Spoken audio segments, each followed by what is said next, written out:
لیکن عموماً آپ نے اپنے خاندانوں میں یا ماحول میں ایسی مثالیں دیکھی ہوں گی کہ جو ہی مال زیادہ آنے لگ گیا خرابیاں بھی زیادہ ہونے لگ گئیں، ساتھ ہی بہت سی حرام چیزیں بھی چلی آئیں، بلکہ حرام چیزوں کی کثرت ہوتی ہی مال کی کثرت کی وجہ سے ہے۔ شراب بھی وہی افورڈ کر سکتا ہے جس کے جیب میں پیسہ ہو اور ایکسیسو منی ہو، اور پھر خصوصاً معاف کیجئے جب پیسہ بھی حلال کا ہو تو اس سے شراب خریدنا مشکل ہے اور خریدنے کو دل بھی نہیں چاہے گا، لیکن جب وہ سود کا پیسہ ہو مثلا، حرام پیسہ حرام ہی جگہ پر لگانے کے قابل ہوتا ہے۔ ناپاک چیز سے کبھی پاکی نہیں پھوٹ سکتی، خیر اور بھلائی نہیں عام ہوتی، وہ بے برکتی اور غلط چیزوں میں ہی استعمال ہوتا ہے۔ لہذا جب حرام کا مال آتا ہے وہ حرام جگہوں پہ لگتا ہے، جس سے بے چینی بڑھتی ہے، بے اطمینانی عام ہوتی ہے، آپس میں نفرتیں اور عداوتیں بڑھتی ہیں۔ اب دیکھیں کہ مثلاً ایک خاندان تھا جو ایک معتدل حد تک کما رہا تھا، زکوٰۃ دے رہا تھا، صدقہ خیرات دے رہا تھا، آپس میں خاندان کے اندر محبت اور پیار تھا، جو ہی ان میں سے کسی ایک نے ایسا کوئی کام حرام کا شروع کیا، مال زیادہ آیا، بہن بھائیوں سے کٹ گیا، حرام کی کثرت ہو گئی، حرام چیزوں میں انوالو ہو گیا، پھر آپ دیکھیں کہ شراب کے ساتھ دوسری عورت بھی آ گئی۔ جب پیسہ کم ہوتا ہے تو عموماً دوسری طرف نگاہ کم اٹھتی ہے، اور عموماً کیا ہوتا ہے پھر حرام حلال کی تمیز بعض اوقات اٹھنے، یہ میں یہ نہیں کہہ رہی کہ نعوذ باللہ سب ایسا کرتے، یعنی ان چیزوں کا احتمال حلال کے دائرے میں نہ ہونے کے برابر یا کم سے کم ہوتا ہے۔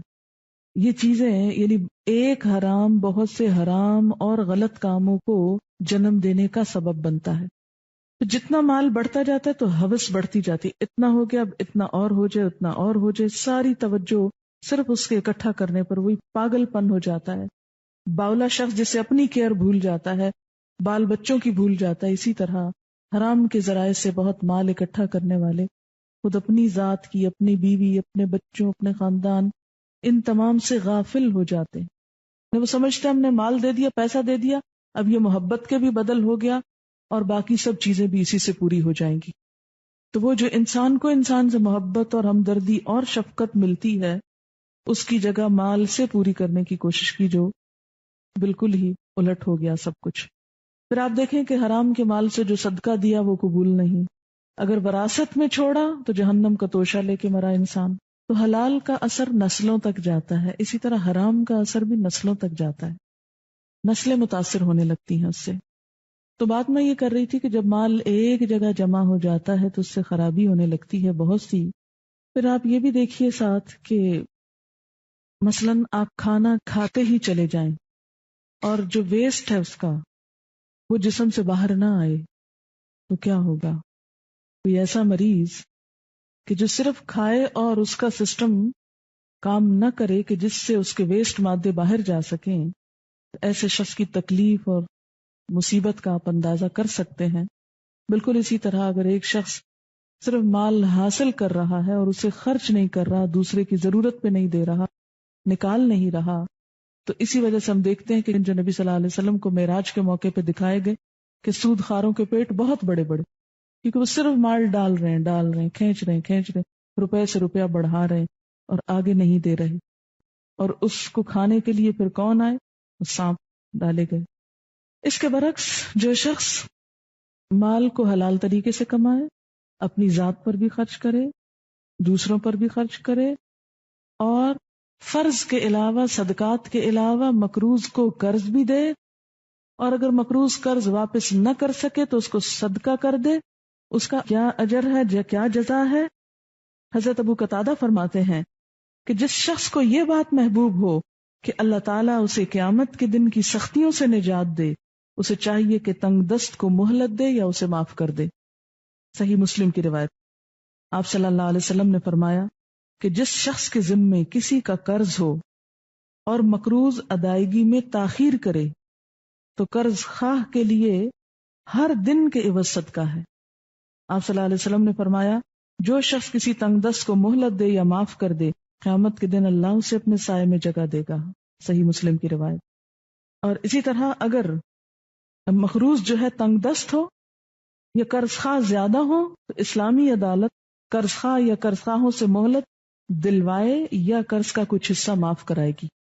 یعنی ایک شخص اگر مقروض ہے، دب گیا، جیسے ایکسیڈنٹ ہے کسی کا خدا نہ خواستہ، تو اب اس میں صرف اس کے رشتے داروں یا خاندان والوں کا ہی تو ذمہ نہیں، دوسرے بھی جو آس پاس ہیں ان کا بھی ذمہ ہے. تو ایسی صورت میں کیا ہے کہ اسلامی حکومت یعنی اسلامی نظام جب قائم ہو تو حکومت انٹرفیئر کرے، مقروض شخص کا قرضہ معاف کرائے یا اسے مہلت دلائے. یہ اس صورت میں جب کوئی دیوالیہ ہو جائے. حضرت ابو سعید کہتے ہیں کہ نبی صلی اللہ علیہ وسلم کے زمانے میں ایک شخص کو پھل کی خرید و فروخت میں نقصان ہوا اور اس کا قرضہ بہت بڑھ گیا. آپ نے لوگوں سے فرمایا اس پر صدقہ کرو. لوگوں نے صدقہ کیا، پھر بھی اتنی رقم نہ ہو سکی جو قرضہ پورا کر سکے. آپ صلی اللہ علیہ وسلم نے قرض خواہوں سے فرمایا جو کچھ تمہیں ملتا ہے لے لو اور تمہارے لیے یہی کچھ ہے، یعنی اور نہیں دے سکتا. یہ یعنی حکومت جبرن بھی معاف کروا سکتی ہے اگر ایک شخص بالکل ہی پس کر رہ جائے اپنے قرضوں میں. حضرت عبداللہ بن کعب کہتے ہیں کہ میرے باپ کعب بن مالک نے عبداللہ بن ابی حضرت سے مسجد نبوی میں اپنے قرض کا تقاضا کیا. دونوں چلانے لگے. انسان تھے نا. آپ صلی اللہ علیہ وسلم اپنے حجرے میں تھے، ان دونوں کی آوازیں سنی تو آپ حجرے کا پردہ اٹھا کر برآمد ہوئے. کعب کو پکارا. کعب نے عرض کی حاضر یا رسول اللہ صلی اللہ علیہ وسلم. آپ نے اشارے سے فرمایا آدھا قرض چھوڑ دو. کعب کہنے لگے یا رسول اللہ صلی اللہ علیہ وسلم میں نے چھوڑ دیا. پھر آپ نے ابو حضرت سے فرمایا اٹھ اور اس کا قرض ادا کر. یعنی آپ نے کچھ معاف کرا دیا اور کچھ ادا کرنے کو کہا. پھر اسی طرح اگر کوئی قرض خواہ مقروض کے ہاں اپنی چیز بے جنسی ہی پالے تو وہ اس کی ہوگی. یعنی پیسے کی بجائے اگر کوئی دوسری چیز اس کے عوض مل رہی ہو تو وہ بھی دی جا سکتی ہے. یعنی جسے آپ کہتے ہیں نا قرض کرنا. لیکن کچھ چیزیں قرض کرنے سے منع کیا گیا ہے. مثلا رہنے کا مکان جس میں وہ شخص واقعی خود رہ رہا ہو، اس کو نکال کے اس کا مکان قرض نہیں کیا جائے گا. اس کے اور اس کے اہل خانہ کے پہننے کے کپڑے. تاجر ہے تو اس کے کچھ تجارت کا سامان، اور اگر صنعت حرفت میں ہے تو اس کے کچھ اوزار، اور گھر والوں کے کھانے پینے کا سامان. یہ بھی کیوں؟ اس لیے کہ آخری حد پر بھی جا کر انسانی ہمدردی کو نہ بھولو. کسی کو ننگا نہ کرو، اس کو بھوکا نہ چھوڑو، اس پہ ظلم نہ ڈھاؤ. مسلمان کا بھائی ہے. پھر فرمایا واتقوا یوما، ڈرو اس دن سے. کس دن سے؟ قیامت کے دن سے. کیا ہوگا اس دن؟ ترجعون فیہ الی اللہ، تم لوٹائے جاؤ گے اس دن اللہ کی طرف.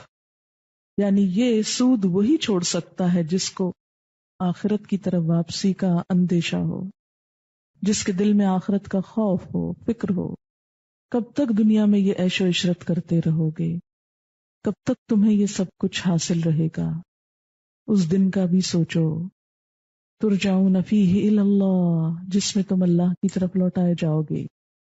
ثم توفی کل نفس، پھر پورا پورا دیا جائے گا ہر شخص کو. کیا؟ ما کسبت، جو اس نے کمائی کی. وہم لا یظلمون، اور وہ ظلم نہ کیے جائیں گے. یعنی کسی انسان پر کچھ بھی ظلم نہ ہوگا. آیت بھی بہت سی روایات کے مطابق قرآن پاک کی آخری آیت ہے جو آپ کی وفات سے چند روز پہلے اتری.